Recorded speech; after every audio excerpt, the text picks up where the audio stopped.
I've used a number of different setups for video in the field, trying to find the right fit.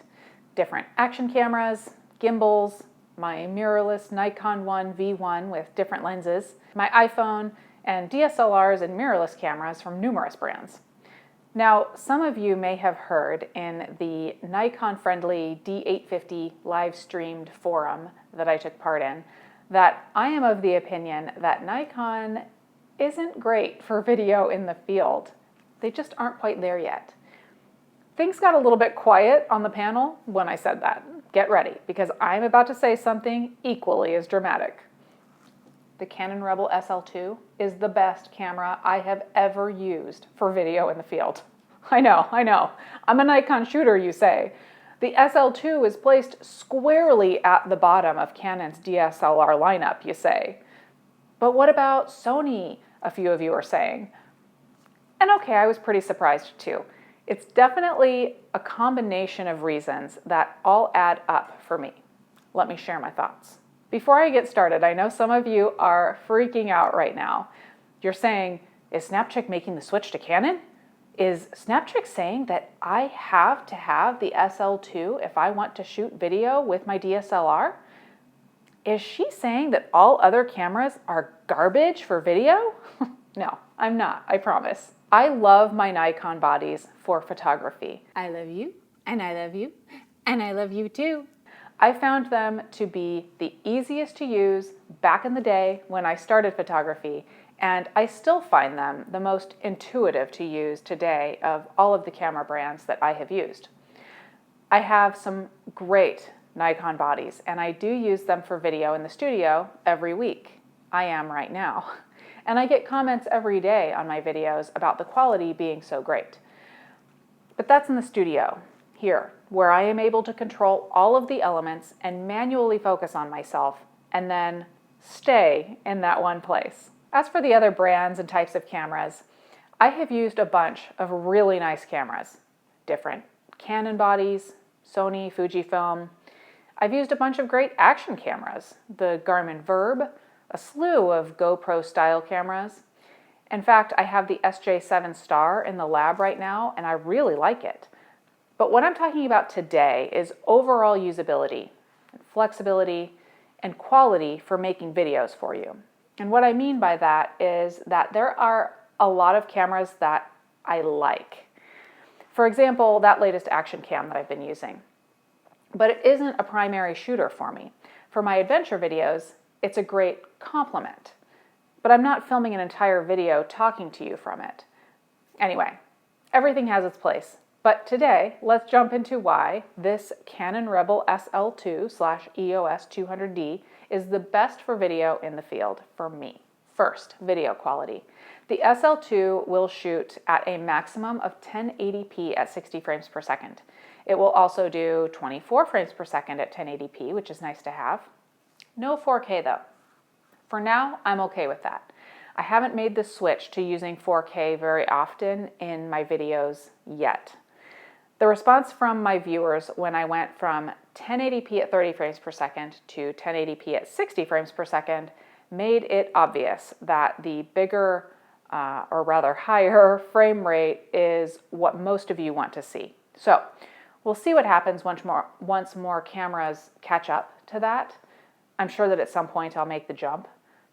Incidentally, Raymond did just get an iPhone 8 Plus, so I will definitely be playing around with 4K at 60 frames per second on that. Along with the capability to shoot in 1080p at 60 frames per second is the overall quality of the footage.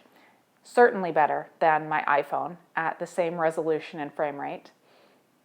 Add on top of that is the lens support. I only have a couple of Canon lenses, the 24mm f2.8 and the 40mm f2.8. Both pancake primes. I like them because they are so small and so lightweight and crisp too, but I have the option of expanding my collection with quality lenses. Just gives me more options. Speaking of size, the SL2 is small and light. There are other small options out there, but that is definitely one thing that helps me out with this guy when I am trying to film myself out in the wild while I'm hiking or something. When a camera is up on my tripod, weight is less of a factor. But when a video rig is, out here in front of you like this, the extra weight can add up in a hurry. Now for another ease of use benefit. Let me share with you the flip out screen. It flips out sideways, not down where it's going to bump into the tripod, not up where it's going to bump into the microphone that I have mounted on the hot shoe. It's not tilting where it's just not usable at all if I'm in front of the camera. I mean, this proper flip out screen, it's a big deal for me. It makes framing my shot when I'm in it a million times easier. And yes, I do mean a million times. It's scientific. I've tested it. Don't argue with me. And this flip out screen goes hand in hand with autofocus because I can see where my camera is focused on that screen. Is the little autofocus box on me? Or is it on the background? Or is it on like the tiny squirrel jumping around behind me? If it's on me, I'm good. Seeing it, if I just kind of glance over to the screen while I'm filming, it keeps me from filming an entire clip and then finding out later that I was blurry. By the way, the fact that the screen is a touch screen allows me to just touch where I want to focus. And if I'm filming myself, but like I want to focus on something behind me for a minute, I can touch the screen to refocus and then I can bring it back to me when I need to. Now, again, the touch screen, like the size, it isn't a novel idea. Many cameras have them these days, but it is really handy. Which leads me to the deal maker. Continuous autofocus with face detect while I'm filming.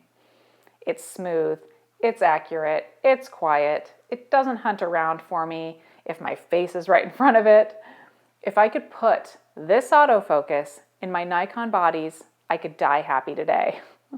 I'm quite sure that the on-sensor phase detect autofocus is helping keep that all smooth instead of hunting around for focus like my Nikons often do. Okay, price. The SL2 is one of the least expensive options out there for the quality, and I like that, especially when this is kind of a side piece to my Nikon collection. Honestly though, if Nikon made a DSLR that had good continuous autofocus during video, maybe the flip out screen, I could use my current lens collection and I would certainly be willing to spend more. But they don't. Darn it. Now you could go through and pick out one or two of the things that I've mentioned and say that there is a better choice for me, or really a better option for you and your preferences. However, with everything that I have used, with everything that I have researched, there really is no comparison, for my purposes at least. I'd love to see Nikon bring on-sensor phase detection to their DSLR party, and then they might end up on the same playing field as this small but mighty Canon warrior. So that's why the SL2 wins for me.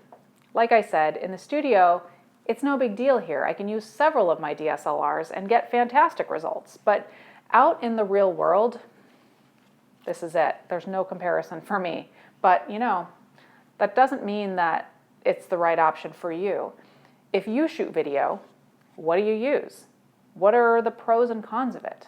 Let us all know in the comments below.